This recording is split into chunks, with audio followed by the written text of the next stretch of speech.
네, 안녕하세요. 주식은 역시 기리기리세의 기리십니다. 안녕하세요, 기름들. 자, 기름들, 이번 한 주 진짜 고생 많으셨습니다. 정말 다행히도 설 마지막 거래일에 조금 반등이 나오고 있는데, 물론 아직까지 피해가 조금 크지만 그나마 정말 다행히도 이번 설은 조금 한숨 돌리고 보낼 수 있지 않겠나 이러한 생각을 해봅니다. 자, 기름들, 지금부터 5일 동안 설 연휴가 시작되는데요. 와, 이렇게 쉬어야 되나 싶을 정도로 푹 쉬시고, 그리고 그 사이에 공부는 당연히 저 기리시 하겠습니다. 기름분들은 그냥 조금 시간 나실 때 그때만 저 기리시랑 같이 공부하시면 될 것 같아요. 자, 오늘의 뉴스 뭐가 있는지 빠르게 보고 끝내보도록 하겠습니다. 오늘 건설주가 질주했습니다. 그 이유를 보도록 하겠습니다. 그리고 두 번째, 건설주와 달리 LG엔솔을 비롯한 2차전지가 폭락을 했는데요. 그 이유도 한번 보도록 하고, 그리고 세 번째, 치솟는 기름값 때문에 유류세 인하도 연장이 될 가능성이 있다고 합니다. 그리고 마지막으로 기름들 까치까치 설날 코로나 조심하시고요. 새해 복 많이 받으시기 바랍니다. 매일매일 줄임 위한 경제뉴스 10분 정리. 오늘은 22년 1월 28일 금요일입니다. 같이 공부하시죠. 렛츠 기릿! 자, 오늘 뉴스는 진짜 빠르게 보고 끝내보도록 할게요. 금요일의 시간은 평일보다 2배나 더 중요하죠. 그리고 들어가기 앞서 좋아요 누르시면 저 기릿이 일찍 끝냅니다. 자, 어젯밤 뉴스를 확인해보도록 하겠습니다. 뉴욕 증시 FOMC 소화소 변동성 이어져. 미국 뉴욕 증시가 어제도 난리였습니다. FOMC 정례회의 결과와 국내 총생산, GDP 등 경제 지표를 소화하며 하락을 했다고 하는데요. 그래서 결국 어제 미국 증시에서는 다우존스는 0.02% 하락, 그 다음에 S&P는 0.5% 하락, 그리고 또한 나스닥은 1.4%나 밀려서 마무리가 되었다고 합니다. 정말 변동성이 크다고 볼 수 있겠죠. 그 와중에 국제유가는 7년 만에 최고치에서 살짝 조정을 받았다고 합니다. 그러나 여전히 90달러에 육박한 높은 수준인데요. 그래서 지금 여기저기서 많은 예측이 나오고 있는데 일단은 100달러는 넘을 것이다 이러한 예상이 많다고 합니다. 그렇다면 또 그때마다 인플레가 심화되니 많이 그러면서 증시가 또 흔들릴 수 있을 것 같고요. 그래서 기름들이 만약에 유가가 조금 오를 것 같다 이러한 생각이 동일하신다면 해지 목적으로 에너지에 관련된 그러한 겹들을 조금은 담아보는 이런 전략도 충분히 생각을 해볼 수 있을 것 같습니다. 그래서 어제 미국 증시도 완전 난리가 났는데요. 어떤 종목이 많이 떨어졌는지 보도록 하겠습니다. 뉴욕 증시가 하락 마감했습니다. 장중 큰 폭의 변동성을 보이는 거의 하루에 2~3%씩 왔다 갔다 하죠. 그래서 지금 미국에서는 천하제일 단타 대회가 열리고 있다고 생각을 해볼 수 있습니다. 그리고 그 와중에 어제 테슬라는 무려 11%나 하락했고 루시드, 리비안 등 다른 전기차도 10% 이상 급락을 했다고 합니다. 그래서 이러한 영향을 우리나라 장도 오늘 완벽하게 받고 있죠. 여기에 관련된 기사는 조금 뒤에 보도록 하고 일단 계속 이어서 보도록 할게요. 그리고 어제 미국에서는 GDP가 발표가 되었습니다. 지난해 미국 경제가 1984년 이후 가장 큰 폭으로 성장한 것으로 나타났다고 합니다. 이날 미 상무부에 따르면 미국의 지난해 GDP는 연간 기준으로 5.7% 증가했으며 이는 정부의 대규모 경기 부양책에 힘입은 성장세로 팬데믹 이전 연간 성장률 약 2.3%를 크게 웃도는 수치라고 합니다. 그런데 시장 전망치는 5.5%였는데 5.7%가 나왔으니까 당연히 조금 더 좋은 결과가 나왔다 이렇게 볼 수 있습니다. 그렇다면 이렇게 성장한 이유가 뭔가 봤더니 소비자 지출에 의한 것이라고 하며 의료, 여가, 운송 등 서비스 부분에 영향을 크게 받았다고 밝혔습니다. 그리고 민간 투자와 재고 증가도 주요 요인으로 꼽혔다고 합니다. 그래서 이렇게 미국 GDP가 좋게 나왔다고 생각을 해볼 수 있는데 그럼에도 불구하고 어제 미국장은 롤러코스터를 탔습니다. 과연 오늘은 미국장이 어떤 흐름을 나타낼지 또 롤러코스터를 탈지 한 번 더 관심있게 봐야 될 것 같습니다.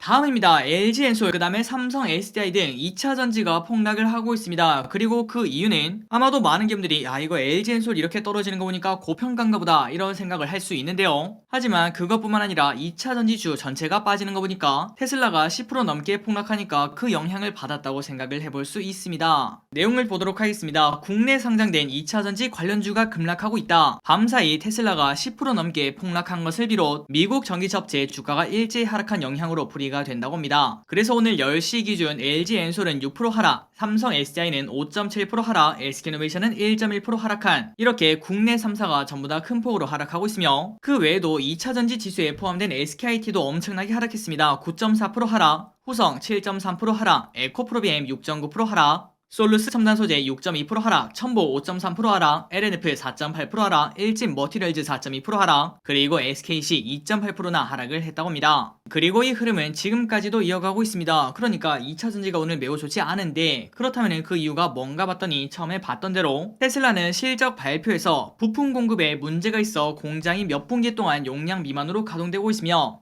이는 2022년 올해죠, 올해까지 계속될 것 같다 이렇게 밝혔습니다. 그래서 이러한 소식이 나오니까 전기차 판매량 증가 부분이 조금은 줄어들겠구나 이런 생각을 해볼 수 있고요. 그렇다면 전기차 들어가는 2차전지도 판매량이 줄어들 수밖에 없다고 생각을 충분히 해볼 수 있겠죠. 그래서 결국 이러한 뉴스 때문에 루시드도 14% 폭락, 테슬라의 대항마로 불리는 리비안도 전 거래일보다 10% 하락하고 마감이 되었다고 합니다. 자, 그래서 현재 2차전지 대장주라고 볼 수 있겠죠. LG에너지솔루션, 그 다음에 삼성 SDI 이 두 개가 오늘 엄청나게 하락을 했다가 살짝 올라가는 그러한 모습은 조금 보여주고 있습니다. 그런데 저기르스의 개인적인 생각으로는 물론 아직까지 시장이 바닥을 쳤다 이렇게 말하기는 조금 어렵겠지만 하지만 우리가 정말 심플하게 딱 생각해봤을 때 그냥 딱 1년 뒤 아니면 2년 뒤를 보자고요. 그때 우리가 위 기업들을 다시 한 번 더 확인했을 때 지금 이 가격이 다시는 못 볼 가격일까요? 저 기르스는 아니라고 생각합니다. 아마도 이거보다 훨씬 더 올라가 있을 수도 있다 이렇게 볼 수 있겠죠. 그렇기 때문에 지금 현재 일어나는 시장 변동성 이거는 당연히 괴롭지만 그럼에도 불구하고 엄청나게 많은 비중이라거나 아니면 B2가 아닌 이상 이럴 때일수록 한 번 더 딱 공부해보고 야 이거는 성장할 수밖에 없네 이러한 생각이 드신다면은 지금은 인내가 조금 필요한 그러한 타임이라고 생각을 합니다. 그리고 LG엔솔 오늘 또 이렇게 큰 폭으로 하락하고 있는데요. 이 LG엔솔이 어떻게 움직일지는 내일 공모주 영상에서 조금 더 디테일하게 한 번 더 다뤄보도록 하겠습니다. 다음으로 LG엔솔에 관련된 뉴스 두 가지만 정말 빠르게 보도록 하겠습니다. 일단 첫 번째 조금은 아쉽네요. FTSE 조기 편입 불발. LG엔솔이 영국 파이낸셜 타임스 스톡 익스체인지 지수 조기 편입이 불발이 되었다고 합니다. 아니 야 이거 당연히 들어갈 줄 알았는데 들어가지 못했다고 하니까 그 이유가 뭔가 봤더니 FTSE 글로벌 주가지수 시리즈 조기 편입 조건을 충족하지 못했다고 하는데요. 그러니까 정말 심플하게 조기 편입 조건을 만족하지 못했다고 합니다.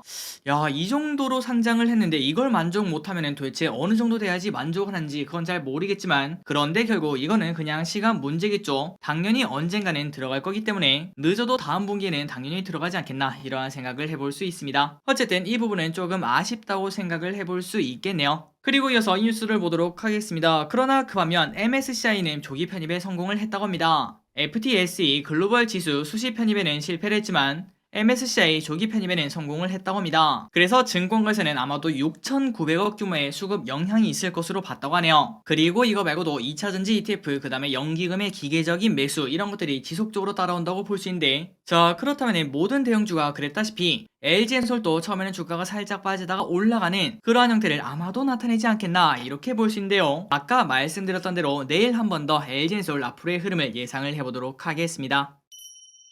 자 다음입니다. 현대 엔지니어링 우리의 치킨이 사라졌다는 소식입니다. 기업 공개 IPO를 통해서 최대 1조 2천억 원을 조달하려던 현대 엔지니어링의 계획이 결국 무산이 되었다고 합니다. 그 이유는 수요 예측이 완전 폭락을 했다고 하네요. 경쟁률이 50대 1에도 미치지 못하는 등 엄청나게 안 좋은 결과를 만들어냈다고 합니다. 그래서 결국 상장을 통해서 종잣돈을 확보한 다음에 그룹 지배구조를 강화하려던 정의선 현대자동차그룹 회장의 계획도 수정이 불가피해졌다고 하는데요. 그래서 이제는 치킨은 떠나갔고 상장 제도전에 나설지도 관심인데 이르면은 4월 중 공모에 다시 돌입할 것으로 전망이 된다고 합니다. 그러니까 아직 끝나지 않았다는 거겠죠. 자 그렇다면은 야 어차피 다시 할 거면은 그냥 공모가 하단에서 조금 더 낮춰서 그렇게 하면 되는 거 아니야 이렇게 말씀하실 수 있는데요. 그 내용이 아래 있습니다. 회사 측은 공모가를 희망범위 하단인 57,900원 혹은 그 아래로 정하는 방안도 검토를 했지만 결국 일정을 연기를 했다고 합니다. 그러니까 이 부분은 저기릿의 개인적인 생각인데요. 일단 첫 번째 지금 증시가 너무나 메롱 아니겠습니까? 그러니까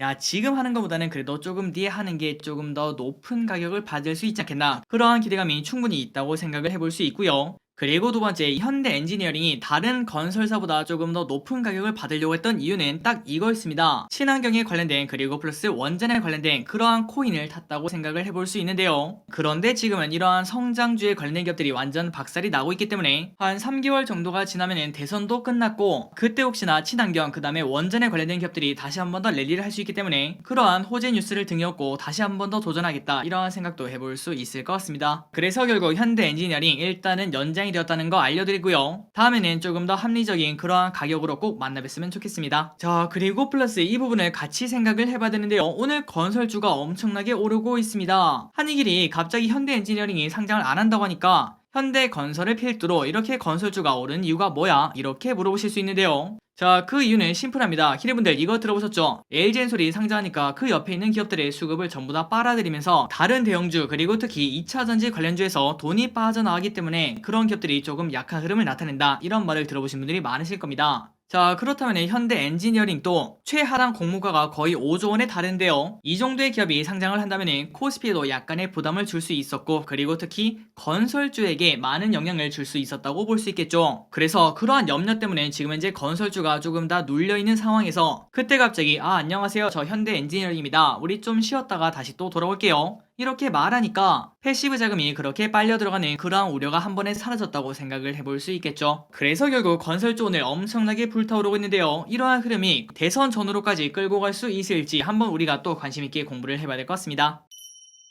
다음입니다. 지금 현재 확진자가 엄청나게 나오고 있는 상황인데요. 그러니 여러분들 항상 코로나 조심하시고요. 어쨌든 이러한 상황에서 지금 현재 약국에서 진단키트가 불티나게 팔리고 있다고 합니다. 그런데 저 길이 또 이 기사를 보고 알았는데요. 진단키트 관련주가 최근 들어 좋은 흐름을 나타내는데 그 중에서 특별히 더 강한 모습을 보여주는 기업이 있다고 합니다. 그 이유를 한번 보도록 할게요. 의료 진단키트 업체 휴마시스가 급등세를 보이고 있다. 그리고 아까 보니까 상한가에 도착한 걸 확인을 했습니다. 자, 식품의약품안전처는 코로나19 진단 검사를 위한 PCR 항원 검사와 항체 검사 진단 시약 중 총 74개 에서 허가를 했다고 합니다. 그런데 이 중에 휴마시스를 포함한 3개, 휴마시스, SD 바이오센서, 그리고 레피젠, 이렇게 3가지의 진단 키트만 개인이 약국에서 구매할 수 있는 것으로 알려졌다고 하는데요. 그렇다면 나머지 진단 키트는 이거 뭐 쓰는 건가요? 이렇게 물어볼 수 있는데, 그런데 그거는 모두 전문가용이라고 합니다. 우리가 만약에 약국에서 이렇게 진단키트를 사려고 하면은 다른 업체 거들은 살 수가 없고 휴마시스, SD 바이오센서, 레피젠, 이렇게 3가지만 살 수 있다는 의미가 되겠죠. 그래서 이러한 뉴스가 나오니까 휴마시스 오늘 엄청나게 좋은 흐름을 나타내고, 그 다음에 경남제약도 엄청나게 좋은 흐름을 나타냅니다. 자, 참고로 경남제약이 뭐하는 기업이죠? 맞습니다, 레모나 만드는 기업이죠. 그런데 코로나 진단키트랑 경남제약이 무슨 상관인가, 비타민C 먹으면 코로나가 낫는가, 그걸 봤더니 아까 우리가 확인했던 기업이 3가지가 있죠. 휴마시스, SD 바이오센서, 그리고 레피젠. 그 중에 경남제약이 레피젠과 검사키트의 생산 및 공급 계약을 체결한 바 있다고 합니다. 그렇기 때문에 오늘 경남제약 쭉쭉 올라서 상한가에 도착했습니다. 다음입니다. 포스코 지주회사 체제 전환 확정. 포스코가 결국 지주회사 체제 전환 확정을 했다는 소식입니다. 이에 따라 지주사인 포스코홀딩스는 상장사로 3월 2일 새롭게 출범을 한다고 합니다. 그리고 포스코홀딩스는 그룹의 미래 포트폴리오 개발, 그룹 사업 개편과 시너지 확보,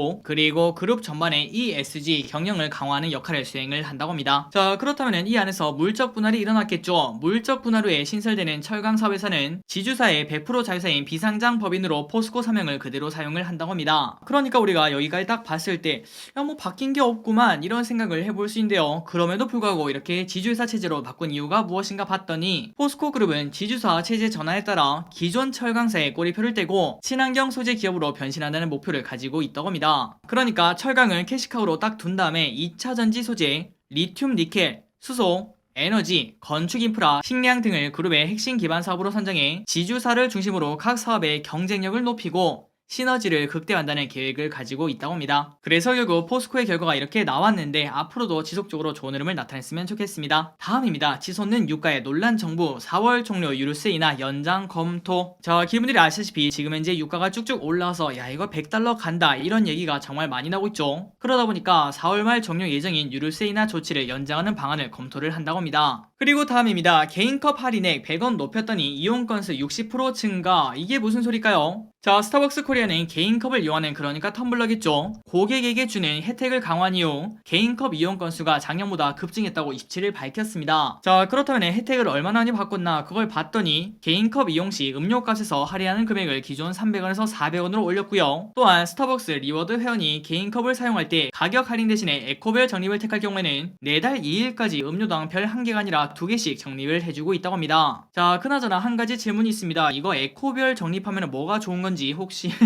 스타벅스 이용하시는 고객분들이 계시다면 저에게 꼭 알려주시면 진심으로 감사하겠습니다. 어쨌든 이처럼 혜택을 강화하자 13일에서 26일 개인컵 주문 건수는 약 90만 건으로 작년 동기간보다 60%나 증가를 했다고 합니다. 그러니까 할인액을 100원을 올리니까 이용 건수가 무려 60%나 올랐다고 하죠. 이런 이벤트는 박수 받을 이벤트라고 볼 수 있겠죠. 지속적으로 이러한 정책 유지했으면 좋겠습니다. 네, 마지막 뉴스를 확인해 보도록 하겠습니다. 2월 카카오뱅크, 크래프톤 등 44기사 락업 풀려. 자, 이 부분은 아마도 많은 기분들이 알고 계실 거라고 생각합니다. 그런데 혹시나 아직까지 모르시는 분들을 위해서 간단하게 설명드리자면은, 우리가 이번에 LG엔솔에 청약했을 때 그러한 뉴스를 아마 많이 보셨을 거예요. 기관 투자자들이 많은 배정을 받기 위해서 6개월짜리 의무 확약을 걸었다. 그래서 그 말이 무슨 소리냐면은 6개월 동안 내가 주가가 오르던 내리던 팔지 않을 테니까 나에게 주식을 많이 주세요. 이렇게 말하는 건데요. 그러니까 결국은 6개월 절대 짧은 시간이 아닌데 그 정도의 시간을 버틸 정도로 좋은 주식이다. 그러한 인증 마크라고도 생각을 해볼 수 있습니다. 자, 그런데 여기서 이제 시간이 빠르게 흘러서 6개월 뒤가 되었습니다. 그 상황에서 만약에 LG엔솔이 60만원 이상에서 거래가 되고 있어요. 그러면 기름들 정말 심플하죠. 6개월 동안 팔지 못했던 그 물량이 이제 풀리게 되면은 야, 공모가가 30만원인데 지금은 60만원이네. 당연히 탭댄스를 추면서 매도를 한다고 생각을 해볼 수 있습니다. 그런데 그 물량이 절대 적지가 않겠죠. 그렇기 때문에 그 전후로는 주가가 빠지는 그런 흐름이 나타내는데요. 그래서 결국 그 전후에는 주가가 빠질 위험이 조금 높기 때문에 어떤 분들에게는 사고 싶었던 기업을 마침 싸게 파는구나 이렇게 매수하는 기회로, 그리고 매도하려고 했던 분들은 그 전에 매도하는 그러한 지표가 될 수도 있다고 볼 수 있겠죠. 그래서 결국 이 락업이 풀리는 거는 꽤나 중요한데요. 여기에 관련된 기사가 마침 나왔네요. 빠르게 보도록 하겠습니다. 한국예탁결제원에 의무 보유 등록된 상장 주식 총 44개사에 3억 997만 주가 2월 중에 해제될 예정이라고 합니다. 그리고 의무 보유는 방금 전에 설명했다시피 관계 법령에 따라 일반 투자자 보호를 위해서 최대 주주 등이 소유한 주식을 일정 기간 동안 팔지 못하도록 전자 등록하는 것이라고 적혀 있습니다. 그래서 결국은 뭐가 풀리나 봤더니 락업이 풀리는 주식 수량 상위 3기사는 카카오뱅크, NP, 롯데렌탈 순이라고 합니다. 그리고 발행 수량 대비 해제 수량 비율 상위 3기사는 NP 73%, 그 다음에 롯데렌탈 60%, 그리고 C랩 55%라고 한대요. 위 기업들이 지금 만약에 공모가보다 주가가 더 올라가 있다면 관심있게 봐야 되는 그러한 지표라고 볼 수 있습니다. 그리고 플러스 2월 락업이 풀리는 코스피 8기사는 카카오뱅크, 크래프톤, 센트럴 인사이트, 한컴 라이프케어, 롯데렌탈, 아주스틸, YG플러스, SC엔지니어링, 이러한 기업들이 2월달에 락업이 풀린다고 하는데 꼭 관심있게 봐야 된다고 볼 수 있겠죠. 게다가 코스닥에는 더 많습니다. 36개사나 이렇게 있다고 하는데 엔캠, 와이더플래닛, 피코그램 등등등. 자, 아래 기업들은 한번 여러분들이 쭉 읽어보시면 될 것 같고요. 그런데 우리가 지금 딱 생각해보니까 아니 길이 그런데 한 0.1% 풀리는 거 이거는 뭐 그렇게 신경 안 써도 되는 거 아니야? 맞습니다. 그런 거는 굳이 신경 쓰지 않아도 되겠죠. 그래서 결국 하나하나 전부 다 보면서 확인을 해야 되는데 당연히 매우 힘든 과정이고 정말 귀찮은 과정이라고 생각을 해볼 수 있습니다. 그런데 아마도 이제 몇몇 기업분들은 어느 정도 예측을 하셨으리라 생각돼요. 정말 다행히도 저 기릿과 항상 같이 공부해주는 히릿이 매달 초에 이 모든 거를 깔끔하게 정리해서 기르분들에게 알려드립니다. 그러니까 이렇게 40개가 넘는 기업들을 전부 다 보는 게 아니라 이 중에서 어떤 거를 봐야 되는지 이렇게 깔끔하게 정리를 한다고 볼 수 있겠죠. 어쨌든 결과로만 보자면은 다음 주 목요일날 증시가 딱 열리는데 그때가 2월 3일 목요일인데 레몽레인, 리파인, 와이더플래닛 이렇게 세 가지 기업의 의무 확약 물량이 조금 많이 풀린다고 합니다. 5% 이상 풀린다고 하네요. 그리고 플러스 2월 7일 월요일날 카카오뱅크에서 무려 42%나 풀리는 걸 우리가 이렇게 확인할 수 있습니다. 그래서 여러분들 2월 3일 그 다음에 2월 7일 이때 레몽레인, 리파인, 와이더플래닛, 카카오뱅크 위 기업들에게 락업 해제 물량이 풀리면 어떤 일이 일어난지 그런 것들도 한번 생각해보시면 좋을 것 같습니다. 그리고 플러스 다음 달 거 그러니까 2월 달부터 3월 초반까지는 다음 주 주말까지 깔끔하게 정리해서 올려드리도록 하겠습니다. 자, 오늘의 경제뉴스 여기까지 끝났습니다. 오늘 또 이렇게 같이 공부해주셔서 진심으로 감사합니다. 지금까지 기리셨습니다. 새해 복 많이 받으세요.